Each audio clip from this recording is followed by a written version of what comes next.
इस वीडियो से पहले मैं रिकमेंड करता हूँ कि मेरा एक वीडियो है साइक्लिक स्ट्रक्चर और एक दूसरा वीडियो है यूज ऑफ थायो एंड बॉन्डिंग प्रॉब्लम्स, वो देख लीजिएगा।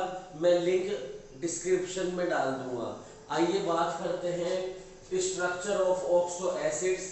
और यहाँ भी बेसिकली सबसे पहले मैं बात करना चाहता हूँ एन फैक्टर की, क्योंकि इसके बारे में बहुत सारे बच्चे बहुत कंफ्यूज रहते हैं, स्पेशली जब फॉस्फोरस के एसिड्स की बात की जाती है। तो एन फैक्टर क्या होता है? किसी एसिड का उस एसिड की बेसिसिटी के बराबर होता है, यानी कि किसी एसिड में जितने रिप्लेसेबल हाइड्रोजन एटम होते हैं वो उस एसिड की बेसिसिटी कहलाता है। अब ये फॉस्फोरस के 3 एसिड हैं और तीनों में ऑक्सीजन तो अलग अलग हैं, लेकिन हाइड्रोजन तीनों में सेम है। तो बच्चा क्या सोचता है कि तीनों की बेसिसिटी सेम यानी कि 3 होगी, लेकिन तीनों की बेसिसिटी अलग अलग होती है। इसकी बेसिसिटी 3, इसकी 2 और इसकी 1। याद रखना बड़ा आसान है। जिसमें 4 ऑक्सीजन है उसकी बेसिसिटी 3 ऑक्सीजन है 2 ऑक्सीजन है 1, यानी जितने ऑक्सीजन है उससे एक कम बेसिसिटी है। ठीक, लेकिन हाइड्रोजन तो तीनों में 3 दिखाई दे रहे हैं। फिर चक्कर क्या है? दरअसल बेसिसिटी हाइड्रोजन एटम के बराबर नहीं होती। किसी एसिड की बेसिसिटी उस एसिड में जो रिप्लेसेबल हाइड्रोजन एटम्स होते हैं उसके बराबर होती है। What is the meaning of replaceable hydrogen atom? Replaceable hydrogen atoms का मतलब है acidic hydrogen atom. Acidic hydrogen atom कौन से होंगे? किसी भी ऑक्सो एसिड में वो हाइड्रोजन एसिडिक होंगे जो सीधे ऑक्सीजन से कनेक्टेड होंगे, ऑक्सीजन से बॉन्डेड होंगे। तो यहाँ पर इन तीनों की स्ट्रक्चर ड्रॉ करेंगे तो हमें सारी कहानी एकदम क्लियर नजर आएगी। किसी भी फॉस्फोरस एसिड की अगर स्ट्रक्चर ड्रॉ करनी है तो ये पैटर्न सबसे पहले बना लेना चाहिए। ये मैंने आपको साइक्लिक स्ट्रक्चर वाले वीडियो में भी लिख के दिया था कि फॉस्फोरस के सभी एसिड में आपको ये पैटर्न बनाना ही होगा, अदरवाइज स्ट्रक्चर गलत हो जाएगी। फॉस्फोरस के सभी एसिड्स में P डबल बॉन्ड O और OH जरूर होता है। अब जैसे मान लीजिए मुझे नंबर 1 की स्ट्रक्चर बनानी है, मेरा एक H काम में आ गया, 2 ऑक्सीजन काम में आ गए, तो यहाँ 2 ऑक्सीजन और 2 H बचे। 2 H और 2 O मिलकर 2 OH बनाएंगे। एक OH यहाँ लिख दो, एक OH यहाँ लिख दो। आप देख रहे हैं 3 OH है, यानी कि तीनों हाइड्रोजन ऑक्सीजन से कनेक्टेड है, तो इसलिए इसकी बेसिसिटी 3 है, क्योंकि तीनों हाइड्रोजन ऑक्सीजन से कनेक्टेड है, इसलिए H3PO4 की बेसिसिटी 3 है। अगर मैं H3PO3 की स्ट्रक्चर बनाऊं, 2 ऑक्सीजन काम में आ गए, एक हाइड्रोजन काम में आ गया, बचा एक ऑक्सीजन और 2 हाइड्रोजन। तो एक ऑक्सीजन एक हाइड्रोजन से मिलकर क्या बनाएगा? OH, और जो हाइड्रोजन बच गया वो यहाँ एज इट इज लिख देंगे। तो यहाँ पर सेकंड एसिड में सिर्फ 2 OH है, तो बेसिसिटी 2 है। H3PO2 की बात करें, दोनों ऑक्सीजन काम में आ गए, एक हाइड्रोजन भी यूज कर लिया, 2 हाइड्रोजन बचे, 2 हाइड्रोजन बचे, उनको यहाँ लिख देंगे। तो यहाँ पर सिर्फ एक OH है, यानी ऑक्सीजन से बस एक हाइड्रोजन कनेक्टेड है, तो इसकी बेसिसिटी होगी 1। इसकी बेसिसिटी कितनी होगी? 1 होगी। इस तरह से आप देख सकते हैं बेसिसिटी कैसे बताई जाती है। अब थोड़ी सी बात एसिडिक स्ट्रेंथ की भी कर लेते हैं। किताबों में लिखा हुआ है और हम जानते भी हैं कि अगर सेंट्रल एटम सेम है तो ऑक्सीडेशन नंबर अगर ज्यादा होगा तो उस कंडीशन में एसिडिक स्ट्रेंथ भी ज्यादा होगी। यहाँ +6 है, यहाँ +4 है, यहाँ +2 है। जैसे जैसे ऑक्सीडेशन नंबर गिरता है वैसे वैसे एसिडिटी भी कम होती चली जाती है। जैसे ये नीट में आया था HClO4 इसकी एसिडिटी बहुत ज्यादा है, फिर HClO3, HClO2, HClO। इसका रीजन है कि यहाँ +7 ऑक्सीडेशन नंबर, यहाँ +5, +3, +1। ऑक्सीडेशन नंबर ज्यादा तो एसिडिक स्ट्रेंथ भी ज्यादा। और देखो आप HNO3 ज्यादा स्ट्रॉन्ग एसिड है as compare to HNO2। HNO2 stronger है H2N2O2, क्योंकि ऑक्सीडेशन नंबर बढ़ेगा तो एसिडिक स्ट्रेंथ भी बढ़ेगी। अब तीनों में जो फास्फोरस के एसिड्स है ऑक्सीडेशन नंबर निकाल लो, +5, +3 और +1। तो यहाँ पर एसिडिटी का ऑर्डर क्या आना चाहिए, H3PO4 greater than H3PO3 greater than H3PO2, लेकिन ये गलत है। सारी प्रॉब्लम फास्फोरस के एसिड्स में ही आती है, ये ऑर्डर गलत है। ऑक्सीडेशन नंबर मैक्सिमम है लेकिन एसिडिक स्ट्रेंथ मैक्सिमम नहीं है। यहाँ इसकी ऑक्सीडेशन नंबर मिनिमम है लेकिन एसिडिक स्ट्रेंथ मिनिमम नहीं है। इसका रिवर्स ऑर्डर सही है।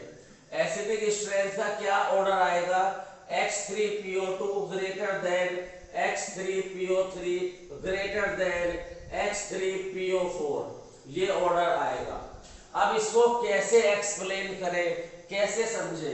क्या केवल ये कहकर छोड़ दे कि ये एक एक्सेप्शन है? केवल एक्सेप्शन कहना और याद रखना काफी नहीं है, मैं इसे एक्सप्लेन करना चाहता हूं, रुकिए अभी। तो क्लोरीन, सल्फर और नाइट्रोजन के ऑक्सो एसिड्स की एसिडिक स्ट्रेंथ तो ऑक्सीडेशन नंबर से एक्सप्लेन हो रही है। ऑक्सीडेशन नंबर ज्यादा, एसिडिटी ज्यादा, लेकिन फास्फोरस की नहीं हो रही। तो यहाँ दूसरे कंसेप्ट से एक्सप्लेन करेंगे। अगर आपको ऑर्गेनिक का थोड़ा सा आइडिया है तो आपने सुना होगा -I, C double bond O minus inductive effect show करता है। वैसे ही P डबल बॉन्ड O भी -I शो करता है। तो P double bond O common है तीनों में, तो P डबल बॉन्ड O का -I एक जैसा होगा। तीनों में -I की स्ट्रेंथ एक जैसी है, लेकिन यहाँ -I 3 OH पर डिस्ट्रीब्यूट है। तो एक OH को कितना मिलेगा, 33.3%। यहाँ 2 OH में डिस्ट्रीब्यूट है, एक को मिलेगा 50%। और यहाँ केवल एक OH पर -I है तो 100% उसी को -I मिलेगा। माइनस वाले इफेक्ट एसिडिक स्ट्रेंथ बढ़ाते हैं, तो यहाँ पर एसिडिटी बढ़ाने वाला इफेक्ट केवल एक OH के ऊपर है, तो 100% एसिडिक स्ट्रेंथ बढ़ेगी। यहाँ पर डिस्ट्रीब्यूट हो गई तो हर एक OH के H के ऊपर पॉजिटिव चार्ज बढ़ेगा, लेकिन 50%, और इस केस में 33.3%। जितना ज्यादा पॉजिटिव चार्ज H के ऊपर, उसके अंदर H प्लस के रूप में अलग होने की टेंडेंसी उतनी ही ज्यादा। अरे P डबल बॉन्ड O का -I 100% अकेले OH पर है, तो H जो है वो मैक्सिमम H प्लस की फॉर्म में रहेगा। यहाँ H पर बहुत सारा पॉजिटिव चार्ज होगा, तो ये जल्दी से सॉल्यूशन में as compare to other H plus देगा। एसिडिक स्ट्रेंथ क्या है, H प्लस देने की रिलेटिव टेंडेंसी, तो इसमें वो ज्यादा है। जिसके H के ऊपर पॉजिटिव चार्ज ज्यादा होगा वो जल्दी H प्लस देगा, अच्छा एसिड होगा। तो इसलिए एसिडिक स्ट्रेंथ का ऑर्डर ये है। तो ठीक है, ऑक्सीजन से जुड़ा जो हाइड्रोजन है वो एसिडिक प्रॉपर्टी शो करता है। और यहाँ एक बात और क्लियर हो गई, ऐसा नहीं है कि किसी में अगर ज्यादा OH होंगे तो एसिडिटी ज्यादा होगी, वरना इसमें 3 OH है लेकिन एसिडिटी मिनिमम है। इसमें एक ही OH है मगर एसिडिटी मैक्सिमम है। तो ये कुछ बातें ध्यान रखने की हैं। तो ठीक है, ऑक्सीजन से जुड़ा हाइड्रोजन एसिडिक प्रॉपर्टी शो करता है। तो फिर ये जो सेंट्रल एलिमेंट से जुड़े हाइड्रोजन है ये क्या शो करते हैं? तो इसका जवाब है P से जुड़े हाइड्रोजन, यानी कि pH बॉन्ड रिड्यूसिंग प्रॉपर्टी के लिए जिम्मेदार है। रिड्यूसिंग प्रॉपर्टी के लिए रिस्पॉन्सिबल है। तो रिड्यूसिंग प्रॉपर्टी किसमें ज्यादा होगी? रिड्यूसिंग प्रॉपर्टी सबसे ज्यादा होगी H3PO2 में, क्योंकि 2 पीएच बॉन्ड है। फिर किसमें होगी? H3PO3 में, क्योंकि 1 पीएच बॉन्ड है। और H3PO4 तो रिड्यूसिंग एजेंट होता ही नहीं, फॉस्फोरस अपनी मैक्सिमम ऑक्सीडेशन स्टेट में है, ऑक्सीडाइजिंग एजेंट होता है। और इसका यूज तो आप ऑर्गेनिक केमिस्ट्री में भी एज ए रिड्यूसिंग एजेंट करते हो। आपको याद होगा बेंजीन डाइएजोनियम क्लोराइड अगर मेरे पास है और उसकी रिएक्शन अगर H3PO2 से करा दे तो ये डाइएजोनियम सॉल्ट का रिडक्शन बेंजीन में कर देता है। इसके अलावा H3PO2 सिल्वर नाइट्रेट का रिडक्शन सिल्वर में कर देता है। मतलब H3PO3 में H3PO2 में H3PO2 में 2 pH बॉन्ड है। तो ये इन तीनों में सबसे अच्छा रिड्यूसिंग एजेंट है और कई रिड्यूसिंग प्रॉपर्टी शो करता है। अब कुछ और ऑक्सो एसिड की स्ट्रक्चर देख लेते हैं। ये कंसेप्ट मैंने bonding problem and use of थायो वाली वीडियो में भी दिया है कि अगर सेंट्रल एटम का ऑक्सीडेशन नंबर मैक्सिमम से कम है तो CC लिंकेज मिलेगी, बराबर है तो COC लिंकेज मिलेगी, ज्यादा है तो परऑक्सी लिंकेज मिलेगी। यहाँ पर C का मतलब सेंट्रल एटम है। ऑक्सीडेशन नंबर निकालते जाओ, स्ट्रक्चर बनाते जाओ। एक्सेप्शन है H4P2O5, ठीक है।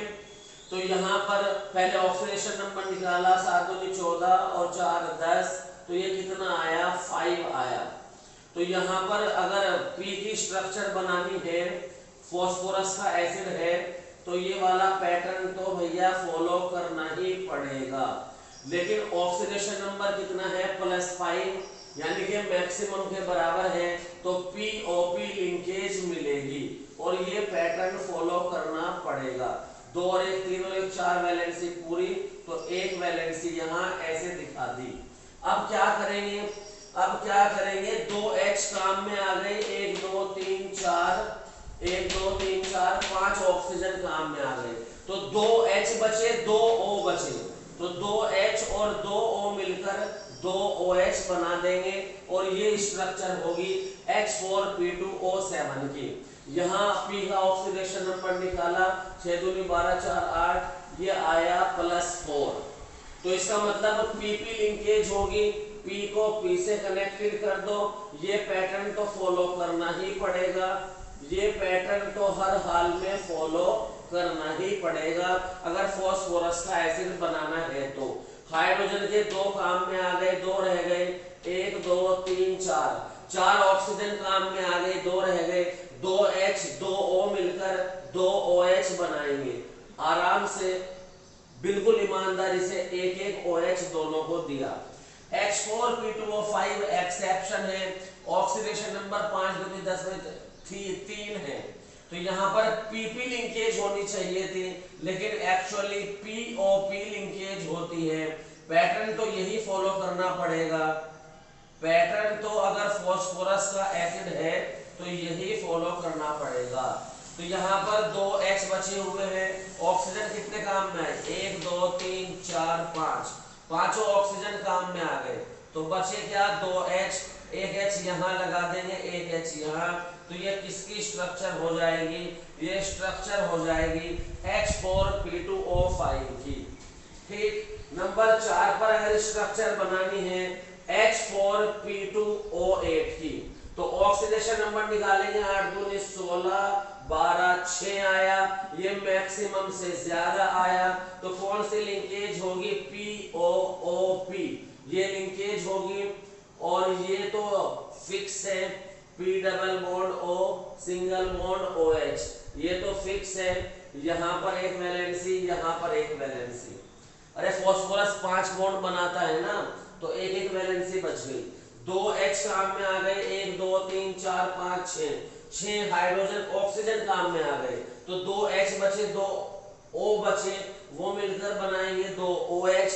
एक OH यहाँ लगा दो, एक OH यहाँ लगा दो, यूनिफॉर्मली डिस्ट्रीब्यूट कर दो OH को, तो स्ट्रक्चर सामने आ जाएगी। देखो स्ट्रक्चर समझ में आ रही होगी। बस याद रखना फॉस्फोरस का एसिड है तो उसमें ये लिंकेज तो जरूर बना देनी है। और फॉस्फोरस क्योंकि 5 बॉन्ड बना सकता है, एक वैलेंसी यहाँ पूरी हो चुकी है तो एक यहाँ पर खाली करके चलोगे। फिर जो बच जाएगा, मान लो कितने O बचे कितने H बचे, उन्हें मिलाकर OH बना देना और यूनिफॉर्मली इस खाली वैलेंसी पर लगा देना। ठीक है, चलो और प्रैक्टिस करते हैं। H2H2O4 में ऑक्सीडेशन नंबर सल्फर का +3 है, जो मैक्सिमम +6 से कम है, तो SS लिंकेज होगी। अब यहाँ पर और क्या होगा, 2H 2 ऑक्सीजन से मिलेंगे, 2 OH बनाएंगे, एक OH एक सल्फर को दिया, दूसरा OH दूसरे सल्फर को दिया, बचे 2 ऑक्सीजन, दोनों ऑक्सीजन को यहाँ आराम से कलेक्टेड कर देंगे और एक एक लॉन पेयर यहाँ रह गया तो रह गया।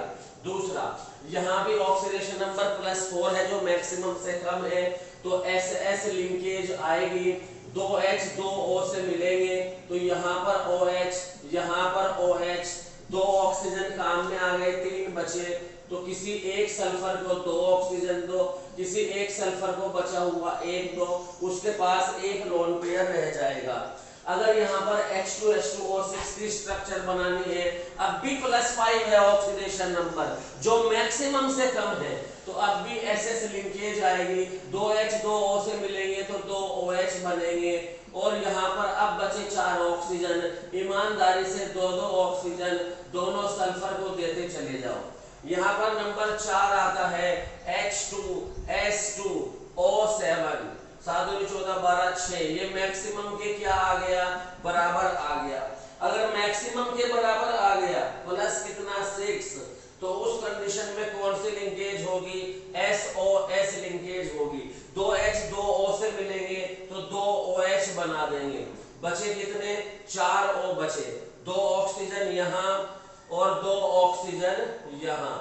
नंबर 5 पर अगर मेरे पास है H2S2O8, तो इसमें ऑक्सीडेशन नंबर कितना आएगा, 8 × 16 + 7 7, जो कि मैक्सिमम से क्या है, ज्यादा है, तो कौन सी लिंकेज आएगी, पर ऑक्सी लिंकेज आएगी। 2H 2 O से मिलकर 2 OH बनाएंगे, एक एक OH दोनों सल्फर को दिया, बचे 6 बचे कितने 4 ऑक्सीजन, तो 2 ऑक्सीजन एक सल्फर को दिए, 2 ऑक्सीजन दूसरे सल्फर को दिए, स्ट्रक्चर तैयार हो गई। बिना देखे इनका प्रैक्टिस करो। सेम कंसेप्ट ऑक्साइड पर भी एप्लीकेबल है, जैसे Cl2O7 है, क्लोरीन अपने मैक्सिमम +7 में है, मैक्सिमम है तो दोनों सेंट्रल एटम के बीच ऑक्सीजन आ जाएगा, बचे 6 ऑक्सीजन, तो 3 ऑक्सीजन एक क्लोरीन पर, 3 ऑक्सीजन दूसरे क्लोरीन पर, स्ट्रक्चर तैयार। जैसे मान लो मुझे बनाना है Cl2O3, तो यहाँ +3 ऑक्सीडेशन नंबर है जो मैक्सिमम से कम है, तो Cl लिंकेज बनेगी, बचे 3 ऑक्सीजन, 2 ऑक्सीजन किसी भी एक क्लोरीन पर, 1 ऑक्सीजन किसी भी एक क्लोरीन पर, बस यही स्ट्रक्चर है। लोन पेयर लगा दो according to electronic valence electron. ठीक है, जैसे मान लीजिए मेरे पास यहाँ स्ट्रक्चर बनानी है N2O3 की, ऑक्सीडेशन नंबर +3 है जो मैक्सिमम से कम है, तो NN लिंकेज बनेगी, एक नाइट्रोजन को एक ऑक्सीजन दे दो, क्योंकि 3 ऑक्सीजन है ना, तो एक ऑक्सीजन यहाँ दिया, दूसरा ऑक्सीजन यहाँ दिया, अब भी एक ऑक्सीजन बचा, आधा आधा तो नहीं कर सकता, तो किसी एक नाइट्रोजन को दूसरा दे दो। लेकिन ये गलत स्ट्रक्चर है, nitrogen can not be pentavalent, nitrogen की वैलेंसी नॉर्मली 3 होती है, 4 भी हो जाती है अगर वो डेटिव कोऑर्डिनेट बॉन्ड बना ले, तो चौथा जो बॉन्ड बनेगा वो कैसा बनेगा, कोऑर्डिनेट बॉन्ड बनेगा। ये सही स्ट्रक्चर है N2O3। नंबर 4, अगर मेरे पास में N2O4 है +4 ऑक्सीडेशन स्टेट, जो कि मैक्सिमम से क्या है, कम है, तो एन लिंकेज होगी, 4 ऑक्सीजन बचे, दोनों दो दो ऑक्सीजन दोनों नाइट्रोजन को दे दो, तो इस तरह से बनेगी यहां पर, ठीक है, ये स्ट्रक्चर बन जाएगी। नंबर 5 पर अगर आपके पास N2O5 है तो ये मैक्सिमम के बराबर ऑक्सीडेशन स्टेट है, यहां पर NON लिंकेज आएगी, बचे 4 ऑक्सीजन। ये सब रूल में किसमें बता चुका हूं, यूज ऑफ थायो एंड बॉन्डिंग प्रॉब्लम में भी बता चुका हूं, रूल वहां भी है, यहां तो मैं और प्रैक्टिस करा रहा हूं आपको। और जो बची हुई प्रैक्टिस है एनसीईआरटी से देख देख के सारी स्ट्रक्चर खुद बना लेना। तो N2O5 में NON लिंकेज आएगी, 2 सेंट्रल एटम के बीच O आएगा, इसलिए आएगा क्योंकि +5 है जो कि मैक्सिमम है, बचे 4 ऑक्सीजन, 2 ऑक्सीजन एक नाइट्रोजन को दे दो, 2 ऑक्सीजन दूसरे नाइट्रोजन को दे दो, स्ट्रक्चर तैयार है। तो आई होप इस वीडियो से आपने बहुत कुछ सीखा होगा, इसमें बहुत कंसेप्ट है, जैसे ही मैं कोई वीडियो बनाता हूँ तो उसमें बहुत कुछ आपको देता हूँ, 1 सेकंड भी बकवास या मजाक नहीं होती। अगर ये वीडियो आपको अच्छी लगी है तो please subscribe share my channel, और मिलते हैं न्यू वीडियो में।